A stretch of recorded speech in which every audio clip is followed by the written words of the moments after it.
ফেসবুকে ইদানিং কিছু ভিডিও এবং পোস্টে একটা জিনিস শুনছি যে উজুর সময় নাকি ঘাড় মাসেহ করা বেদাত, আর ঘাড় মাসেহ করলে বাকি উজুও হবে না। একটু দয়া করে জানাবেন।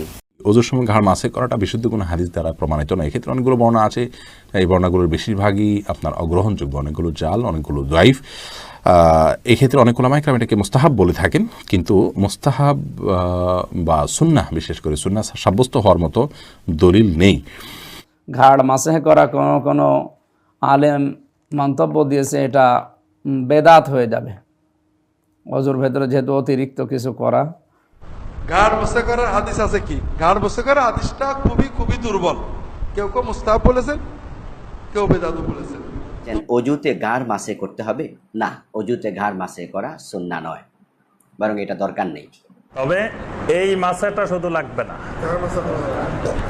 অজুর মধ্যে বাকি সব ঠিক আছে, কিন্তু এই যে ঘাড় মাসে করার, যে গর্দান মাসে করা, এটার যে হাদিসটা এসেছে সেই হাদিসটা সহিহ না, সেটা দয়ীফ, অত্যন্ত দয়ীফ। যে ঘাড় মসে করা আসলে সহিহ হাদিস দ্বারা সাব্যস্ত হয়নি, এবং যে হাদিসগুলো আসছে সবগুলি এমন হাদিস যেগুলো সবগুলো একত্র করলেও সেগুলো শক্তিশালী হয় না বা হাসান পর্যায়ের হাদিস হয় না। এই জন্য সেটা করাটা আমরা প্রথমে বলবো খেলাফে সুন্নত, আর কেউ যদি কোনো বাড়াবাড়ি করে জোর করে বলবো সে বেদাত করছে। কিন্তু হাদিস কিংবা রাসূল সাল্লাল্লাহু আলাইহি ওয়াসাল্লামের আমল এবং সাহাবায়ে কেরাম অজুর যে প্র্যাকটিসগুলো করিয়েছিলেন, প্র্যাকটিক্যাল দেখিয়েছিলেন, সেখানে কিন্তু ঘাড় মাসেহের কোনো উল্লেখ নেই। সেই হিসাবে আমরা বলবো যে অজুতে ঘাড় মাসে করা এটা অজুর আমল নয়, অতএব অজু করার সময় ঘাড় মাসে করবেন না। দুইটা আঙ্গুল এই যে এইভাবে নিয়ে নেবেন, আবার তারপরে পিছন থেকে সামনে এনে বৃদ্ধাঙ্গুল দিয়া কানের পিছনটা আর এই আঙ্গুল দিয়া কানের ভিতরটা মুছেন, শেষ। ঘাড় মাসার দরকার নেই। উজু একটি গুরুত্বপূর্ণ ইবাদত। আমরা অনেকে ঘাড় মাসা করতে দেখি। ঘাড় মাসা করার হাদিসটি জাল, ঘাড় মাসা করা বিদআত। ঘাড় মাসা করলে অজু হবে না, সালাত হবে না। সাবধান থাকুন, ঘাড় মাসা করবেন না। ঘাড় মাসা করার প্রমাণ হাদিসটি জাল। ঘাড় মাসা বিদাত, ঘাড় মাসার হাদিস মওযু, জাল। মাসহুর রাকাবাতে আমানুন মিনাল গিল্লে, হাদিস জাল, মিথ্যা হাদিস নয় রাসূলুল্লাহ সাল্লাল্লাহু আলাইহি ওয়াসাল্লামের। সুতরাং ঘাড় মাসা করবেন না, এই মাথা এইরকম একটু এদিক থেকে করলেন না আর এইভাবে একটা কাটিং দিলেন, এই কাটিং দিবেন না, বরং এই পুরা এইরকম নিয়ে যাবেন, আবার ফিরিয়ে নিয়ে আসবেন। এটা হচ্ছে সুন্নতি তরিকা নবী করিম সাল্লাল্লাহু আলাইহি ওয়াসাল্লামের। বিদাত, বিদাতি উজু করলে উজুই হয় না, আর উজুই যদি না হয় তাহলে নামাজ কি করে হবে?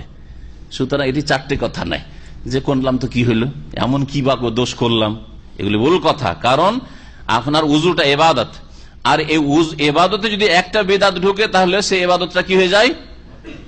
রদ। মানে আমেল আমেলান লাইসা আলাইহি আমরুনা ফাহুয়া রাদ। সহিহ মুসলিম হাদিস, কেউ যদি এমন একটা আমল করলো, উজুর আমল করলো, কিন্তু নবীর উজু করলো না, তাহলে সেটা রদ, রেজেক্টেড।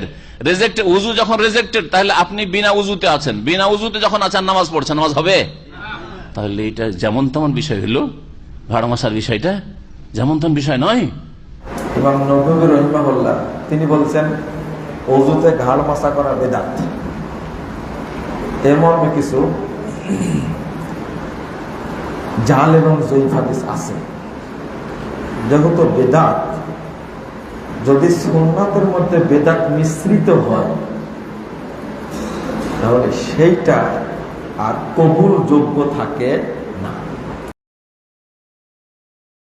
এছাড়া সহিহ মুসলিম শরীফের হাদিসের মধ্যে এতটুকু রয়েছে যে আল্লাহ রাসূল সাল্লাল্লাহু আলাইহি ওয়াসাল্লাম মাথার সামনে থেকে গর্দান পর্যন্ত মাসাহ করেছেন। কাজী এটি একেবারেই সুস্পষ্ট এবং সহিহ সনদের মাধ্যমে অলঙ্ঘনীয় এবং একেবারে মজবুত হাদিসের মাধ্যমে এ কথাটি প্রমাণিত যে আল্লাহ রাসূল সাল্লাল্লাহু আলাইহি ওয়াসাল্লাম গর্দান পর্যন্ত মাসাহ করেছেন।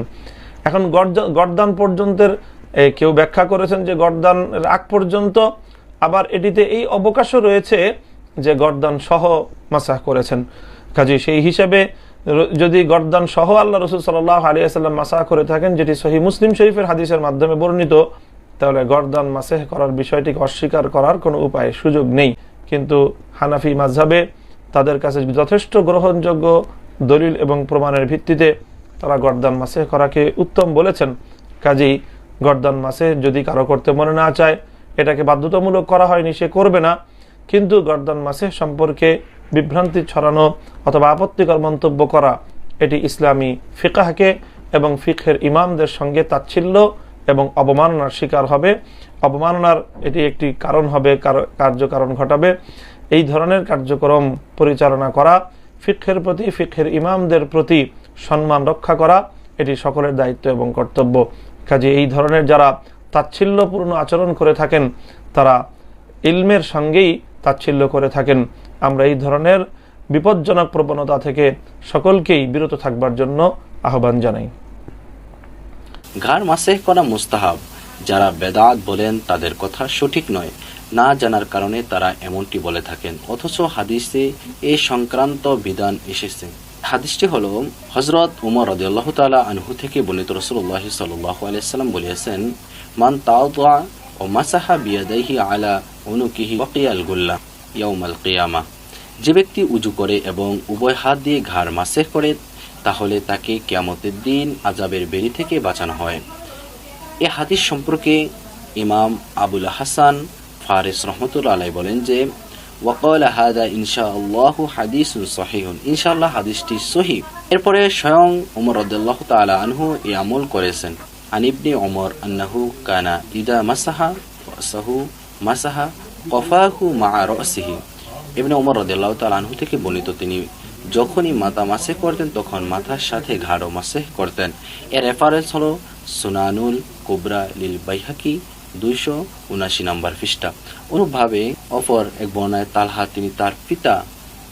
তিনি তার দাদা সূত্রে বর্ণনা করেন যে রাআইতু নাবিয়্যা সাল্লাল্লাহু আলাইহি ওয়াসাল্লাম তাওয়াদ্দা ফামাসাহা রাসাহু হাকাযা। আমি নবী করিম সাল্লাল্লাহু আলাইহি ওয়াসাল্লামকে দেখেছি যে তিনি উযু করেছেন, তখন তিনি এভাবে মাথা মাসেহ করেছেন যে ওয়া আমাররা হাফদুন বিয়াদিহি আলা রাসি হাত্তা মাসাহা, উভয় হাতকে জমা করে ফাঁস কাটিয়ে তা দিয়ে ঘাড় মাসেহ করেছেন। এর রেফারেন্স হলো মুসান্নাফ ইবনে আবি শাইবা 1 নম্বর খণ্ড 50 নম্বর পৃষ্ঠা। সুতরাং ঘাড় মাসেহ করাকে বেদাত বা ভিত্তিহীন বলার কোনো সুযোগ নেই।